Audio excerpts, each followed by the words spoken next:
여러분, 2006년 12월 31일, 한 해의 마지막 날에 무슨 일이 있었는지 아십니까? 영국 재무부가 미국 정부에 8,300만 달러, 우리 돈으로 약 1,100억 원을 송금했습니다. 이게 뭐냐고요? 1946년에 시작된 빚의 마지막 할부금이었습니다. 영국은 2차 세계대전에서 승리하고 무려 61년이 지나서야 전쟁 빚을 다 갚은 겁니다. 생각해보세요. 영국 국민 3세대에 걸쳐서 할아버지부터 손자까지 세금을 내서 미국에게 돈을 갚았습니다. 히틀러로부터 살아남은 대가로 말이죠. 하지만 학교에서는 절대 가르쳐주지 않는 충격적인 진실이 있습니다. 이 빚은 전쟁에서 이기기 위한 비용이 아니었습니다. 이건 미국이 영국에게 계속 싸울 권리를 주는 대가로 청구한 금액이었죠. 오늘 이 지독하게 현실적인 돈의 흐름을 제대로 파악해서 금융의 지혜를 얻고 싶으시다면 지금 바로 구독과 좋아요 버튼을 누르는 것부터 시작하세요. 여러분의 지갑을 지키는 가장 현명한 투자가 될 겁니다.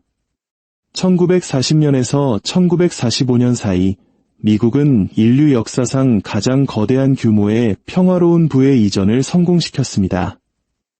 2차 세계대전이 시작될 때 영국은 세계 최대의 채권국이자 지구 표면의 4분의 1을 지배하는 해가 지지 않는 제국이었습니다. 금수저 중에 금수저였죠. 하지만 전쟁이 끝났을 때 영국은 어땠을까요? 파산했습니다. 모든 금을 빼앗기고 해외 투자는 강제 매각당했으며 전 세계의 군사기지는 99년짜리 월세로 넘어갔습니다. 그리고 미국에게 310억 달러의 빚을 졌죠. 오늘날 가치로 환산하면 무려 4,860억 달러, 약 670조 원에 달하는 천문학적인 금액입니다. 하지만 진짜 비용은 제국 그 자체였습니다. 이건 자선이 아니었어요. 동맹도 아니었죠. 이건 원조라는 이름으로 포장된 역사상 가장 위대한 자산 강탈 작전이었습니다. 그리고 이 모든 것은 영국이 나치 독일과 목숨 걸고 싸우는 동안 미국 재무부의 계산기 위에서 수학적 정밀함으로 실행되었습니다. 오늘 이야기에서는 이 무기대여법이 실제로는 어떻게 작동했는지, 영국이 무엇을 팔아야만 했는지, 그 강제 매각으로 누가 이득을 받는지, 그리고 왜 미국은 일본이 항복한 지 단 7일 만에 모든 지원을 끊어버렸는지 샅샅이 파헤쳐 보겠습니다. 이야기를 이해하는 것은 단순히 2차 세계대전 역사를 공부하는 게 아닙니다. 미국이 어떻게 정복이 아닌 빚과 강제 청산을 통해 동맹국의 불을 빨아들이며 제국을 건설하고 유지하는지 그들의 무서운 플레이북을 엿보는 것입니다. 왜냐하면 1941년 영국에게 사용했던 그 방식은 지금 이 순간에도 미국의 동맹국들에게 똑같이 사용되고 있으니까요. 1940년 12월 8일, 윈스턴 처칠은 그의 정치 인생에서 가장 중요한 편지를 썼습니다. 수신인은 프랭클린 루스벨트 미국 대통령이었죠. 편지는 영국의 절망적인 전략적 상황을 설명하는 것으로 시작했습니다. 독일 유보트가 대서양의 상선들을 침몰시키고 있고 루프트바페는 런던을 매일같이 폭격하고 있으며 영국군은 장비, 탄약, 항공기, 탱크, 모든 것이 부족하다는 내용이었습니다. 그리고 처칠은 마침내 치명적인 고백을 합니다. 영국이 파산했다는 것, 재정적으로 어려운 수준이 아니라 그냥 완전히 거덜났다는 뜻이었습니다. 영국 재무부는 더 이상 미국산 물품을 현금으로 살 돈이 없었습니다. 전쟁이 시작된 지 고작 7개월 만에 영국은 모든 것을 탕진한 겁니다. 이 편지는 보통 학교에서 동맹국 사이의 절박한 도움 요청으로 가르칩니다. 처칠이 히틀러에 맞서기 위해 도움을 구한 순간이라고 말이죠. 하지만 편지를 자세히 읽어보면 처칠은 도움을 요청하는 게 아닙니다. 그는 영국의 자산 청산 조건을 협상하고 있는 겁니다. 1939년 9월 전쟁이 시작되기 전 영국은 지구상에서 가장 부유한 나라였습니다. 대영 제국은 전 세계 육지의 24%를 통치했고 영국 시민들은 오늘날 가치로 4,500억 달러에 달하는 해외 투자를 소유하고 있었습니다.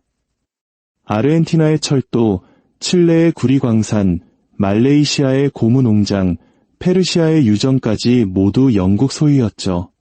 런던은 세계 금융의 중심이었고 파운드 스털링은 기축 통화였습니다. 그런데 이 모든 것이 어떻게 7개월 만에 사라졌을까요? 미국이 그걸 요구했기 때문입니다. 전쟁이 선포되었을 때 미국은 공식적으로 중립국이었습니다. 미국 여론은 고립주의를 지지했고 의회는 유럽 전쟁에 휘말리지 않기 위해 중립법까지 통과시켰죠. 하지만 이 법에는 영국을 재정적으로 파멸시킬 조항이 숨어 있었습니다. 바로 캐시 앤 캐리 원칙입니다. 쉽게 말해 현금 박치기 후 셀프 배송이죠. 이 법에 따르면 전쟁 중인 국가는 미국 무기와 물자를 살 수 있지만 반드시 현금으로 선불 결제를 하고 자기네 배로 직접 운송해야 했습니다. 대출, 외상, 어림도 없었죠. 물건이 항구를 떠나기 전에 금괴부터 내놓으라는 거였습니다. 영국에겐 선택의 여지가 없었습니다. 제국은 미국의 철강, 석유, 항공기, 무기가 절실히 필요했으니까요. 그래서 영국은 돈을 냈습니다. 1940년 6월 PC 작전을 통해 영국은 자국의 모든 금 보유고를 전함과 여객선에 실어 유보트가 들끓는 대서양을 건너 캐나다와 미국의 금고로 옮겼습니다. 역사상 가장 큰 규모의 부의 이동이었죠. 70억 달러 상당의 금괴와 유가증권. 영국의 모든 국부가 미국 물품 대금을 치르기 위해 망명길에 오른 겁니다. 그리고 1940년 11월 마침내 금이 바닥났습니다. 영국은 여전히 항공기와 탱크 계약서에 서명하고 있었지만 런던의 재무부는 워싱턴의 영국 구매위원회에 더 이상 지불할 달러가 없다고 통보했습니다. 앞으로 6년은 더 가야 할 전쟁인데 시작 7개월 만에 돈이 떨어진 겁니다. 바로 이 지점에서 무기대여법이라는 신화가 시작됩니다. 이야기는 이렇습니다. 루스벨트 대통령은 영국을 돕고 싶었지만 국내 정치적 반대에 부딪혔다. 그래서 그는 무기대여법이라는 기발한 프로그램을 만들었다. 미국이 영국의 장비를 빌려주고 영국은 전쟁이 끝나면 그것을 반납하면 된다는 거죠. 루스벨트는 이걸 아주 친근한 비유로 설명했습니다. 이웃집에 불이 났는데 정원 호스를 빌려주면서 돈을 받지는 않잖아요. 그냥 빌려주고 불이 꺼지면 돌려받으면 되는 거죠. 정말 아름다운 이야기죠? 하지만 여러분, 이건 완벽한 거짓말이었습니다. 무기대여법의 실체는 미국 재무부와 절박한 영국 관리들 사이의 밀실 협상에서 결정되었습니다. 그리고 그 협상을 주도한 미국 측 인물은 헨리 모겐소 주니어, 재무장관이자 루스벨트의 최측근이었습니다. 모겐소는 정원 호스 따위엔 관심 없었습니다. 그는 1달러의 원조를 제공하기 전에 영국이 소유한 모든 자산을 벗겨내는 데에만 관심이 있었죠. 1940년 12월 무기대여법이 의회에서 승인되기도 전에 모겐소는 대영 제국에 대한 완전한 회계 감사를 요구했습니다.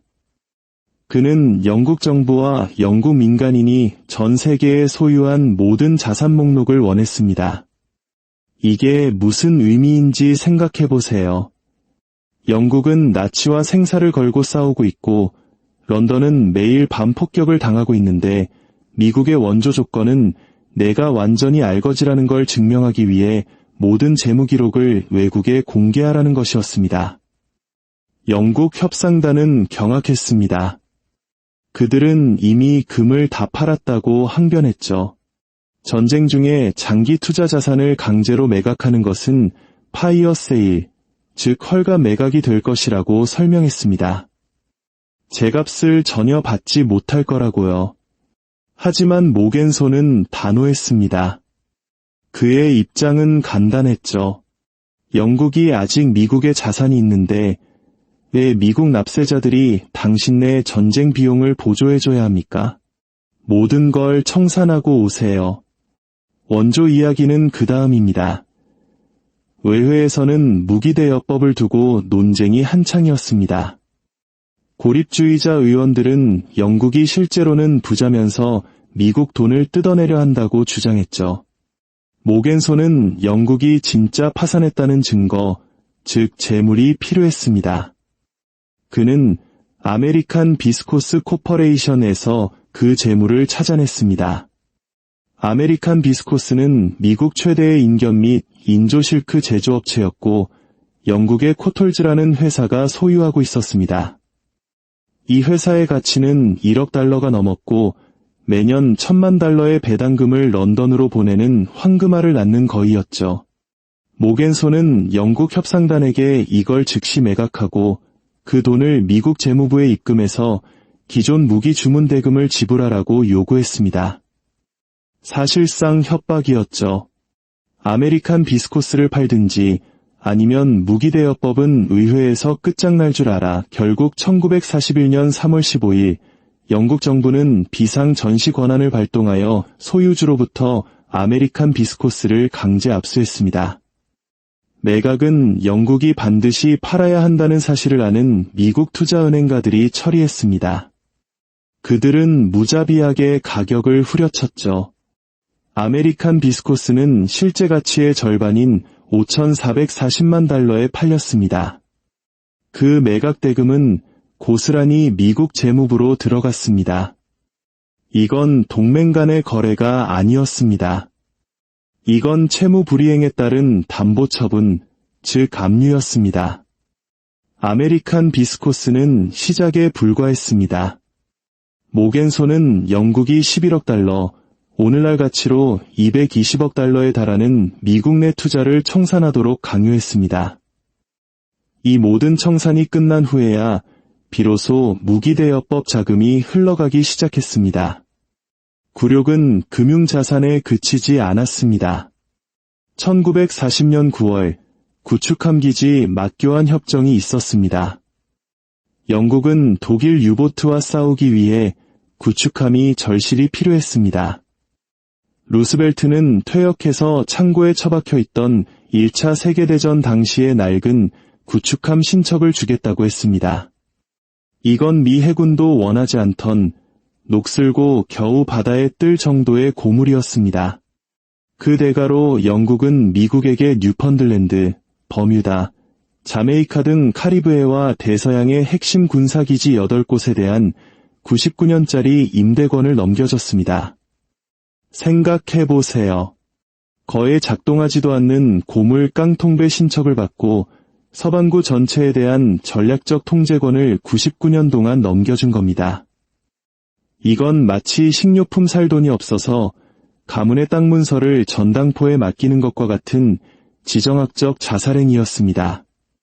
마침내 무기대여법이 통과되었습니다. 선전물들은 이를 민주주의의 변기창이라고 불렀죠. 이 지원 덕분에 영국이 전쟁을 계속할 수 있었던 것은 사실입니다. 하지만 무기대여법은 선물이 아니었습니다. 이름 그대로 대여였죠. 그리고 그 협정서에는 대영 제국을 파괴할 제7조라는 독소 조항이 숨겨져 있었습니다. 제7조는 원조의 대가로 영국이 전쟁 후 국제상거래에서의 차별적 대우를 철폐하는데 동의해야 한다고 규정했습니다. 언뜻 들으면 자유무역, 개방시장처럼 좋은 말 같죠? 하지만 차별적 대우는 제국 특혜 관세를 의미하는 암호였습니다. 제국 특혜 관세란 대영 제국을 경제적으로 묶어주는 보호막이었습니다. 캐나다, 호주, 인도 같은 제국 내 시장에서는 영국산 제품이 미국산 제품보다 관세가 낮아 훨씬 저렴했죠. 이 시스템은 성능이 더 좋은 미국산 제품으로부터 영국 산업을 보호해 주었습니다. 제7조는 영국에게 이 보호막을 스스로 허물라고 요구한 겁니다. 전쟁이 끝나면 미국의 강력한 기업들이 제국 시장에 마음껏 들어올 수 있도록 문을 활짝 열라는 것이었죠. 영국 협상단은 이것이 제국의 경제적 사망 선고라는 것을 알았지만 런던 상공에는 독일 폭격기가 날아다니고 있었습니다. 그들은 서명했습니다. 전쟁이 계속되면서 부의 이전은 가속화되었습니다. 미국 산업은 호황을 누렸고 GDP는 75%나 성장했습니다. 미국 공장들은 전쟁 무기와 함께 전 세계 시장에 팔소비재를 동시에 생산했습니다. 반면 영국은 모든 공장을 군수공장으로 전환하고 수출을 중단했습니다. 영국 기업들이 포기한 라틴 아메리카, 아시아, 아프리카 시장은 누가 차지했을까요? 바로 미국 기업들이었습니다. 미국은 전쟁을 치르면서 동시에 영국의 상업적 미래까지 집어삼키고 있었던 겁니다. 1944년이 되자 부의 이전은 완료되었습니다. 세계금 보유고는 런던에서 포트녹스로 옮겨갔고 세계 금융의 중심은 영구적으로 대서양을 건너갔습니다. 그리고 1945년 8월 15일 일본이 항복했습니다. 2차 세계대전이 끝났습니다. 런던 시민들은 버킹엄 궁전 앞에서 환호했습니다. 그런데 그로부터 불과 7일 후인 8월 21일 해리 트루먼 대통령은 무기대여법을 즉시 완전히 종료하라는 행정명령에 서명했습니다. 대서양 한가운데를 항해하던 미국 보급선들은 즉시 회항하라는 명령을 받았습니다. 유예 기간도 없었습니다. 생명줄이 그냥 끊겨버린 겁니다. 영국 정부는 충격에 빠졌습니다. 전후 복구 기간 동안 지원이 계속될 것이라고 믿었기 때문이죠. 식량의 절반과 거의 모든 원자재를 수입에 의존하던 영국은 파산 직전에 몰렸습니다. 그들을 구하러 워싱턴으로 간 사람은 20세기 최고의 경제학자 존 메이너드 케인스였습니다. 그는 심장병을 앓는 62세의 노인이었고 지식인이 아니라 애원하는 자의 입장으로 미국에 갔습니다. 케인스는 도덕적 명분이 있다고 믿었습니다. 미국이 중립을 지키는 동안 영국은 2년간 홀로 싸웠고 서구 문명을 위해 스스로를 파산시켰으니 미국이 60억 달러를 대출이 아닌 증여, 즉 선물로 줘야 한다고 주장했습니다. 그는 이것을 정의라고 불렀죠. 하지만 워싱턴에서 정의는 거래되는 화폐가 아니었습니다. 미국은 케인스의 도덕적 주장에 눈 하나 깜짝하지 않았습니다. 그들은 5억 달러를 2% 이자로 대출해주겠다고 제안했습니다. 그리고 여기에는 영국의 경제적 독립성의 마지막 남은 조각까지 파괴할 조건이 붙어 있었습니다. 가장 치명적인 조건은 파운드와 태완성이었습니다. 대출을 받은 지 1년 안에 파운드화를 달러로 자유롭게 바꿀 수 있게 만들라는 요구였죠. 이건 함정이었습니다. 미국은 전 세계가 영국산보다 우수한 미국산을 원한다는 것을 알고 있었습니다. 파운드화가 태완 가능해지면 모두가 파운드를 팔고 달러를 살 것이 뻔했습니다. 케인스는 이 조건이 영국을 파멸시킬 것을 알았지만 대안은 굶주림뿐이었습니다. 영국은 또다시 서명할 수밖에 없었죠. 그리고 1947년 7월 15일 영국은 약속대로 파운드화 태완을 시작했습니다. 결과는 학살이었습니다. 창구가 열리자마자 전 세계가 파운드화를 내다 던지고 달러를 사기 시작했습니다. 마치 주식시장에서 투매가 일어나는 것처럼요. 단 5주 만에 영국은 대출금의 4분의 1을 허공에 날려버렸고 결국 태환을 중단해야 했습니다. 이 금융 붕괴는 즉각적인 지정학적 결과를 낳았습니다. 1947년 2월, 영국은 미국 국무부에 전문을 보냈습니다. 우리는 더 이상 그리스와 터키를 지킬 여력이 없다. 우리는 떠난다. 공산주의를 막고 싶으면 당신들이 하라. 이것이 바로 트루먼 독트린의 시작이었습니다. 미국이 영국의 빈자리를 채우며 공식적으로 세계의 경찰 역할을 넘겨받는 순간이었죠. 그리고 1946년의 대미 차관, 그 빚은 용서받지 못했습니다. 60년 동안 매년 영국 재무부는 미국 재무부에 수표를 보냈습니다. 1950년대의 경제 호황기에도 1970년대의 인플레이션 시기에도 대처와 블레어 총리 시절에도 지불은 계속되었습니다. 그리고 마침내 2006년 12월 29일 승전 61년 만에 마지막 할부금을 납부한 것입니다. 그렇다면 이 거대한 자산 강탈의 수혜자는 누구였을까요? 헨리 모겐소 재무장관, 월스트리트의 JP 모건, 골드만삭스 같은 은행들, 헐갑의 영국 자산을 사들인 미국 기업들, 그리고 무기대 여법 장비를 공급한 보잉, 로키드 같은 군산 복합체, 그리고 무엇보다도 미국 정부 그 자체였습니다. 1945년 미국은 전 세계금 보유고의 3분의 1을 보유했고 달러는 파운드를 대체하여 세계 기축통화가 되었습니다. 미국은 정복이 아닌 빚을 통해 세계적인 지배력을 달성했습니다. 대영 제국은 정복당한 게 아니었습니다. 그냥 매입당한 겁니다. 이 플레이북은 영국에만 국한되지 않았습니다. 2차 세계대전 후 독일과 일본, 그리고 한국전쟁 후의 대한민국까지 위기는 의존을 낳고 의존은 양보를 요구하며 그 양보는 부와 주권을 미국으로 이전시킵니다. 2차 세계대전의 신화는 미국이 영국을 구했다고 가르칩니다. 하지만 현실은 미국이 영국을 샀고 영국은 여전히 그 대가를 치르고 있다는 것입니다. 제국은 더 이상 탱크로 만들어지지 않습니다. 제국은 금융, 부채, 그리고 이기 관리를 통해 만들어집니다. 동맹국이 절박할 때, 폭탄이 떨어질 때, 굶주림이 임박했을 때가 바로 양보를 얻어내고 자산을 청산시키고 계약 조건을 다시 쓰는 순간인 것입니다. 1940년 처칠이 루스벨트에게 도움을 구걸하는 편지를 썼을 때 그는 제국의 매매 계약서에 서명한 것이나 다름없었습니다. 그는 생존을 위해 제국을 팔았습니다. 어쩔 수 없는 거래였죠. 하지만 그 대가는 미래였습니다. 영국은 히틀러를 물리쳤지만 제국을 잃었습니다.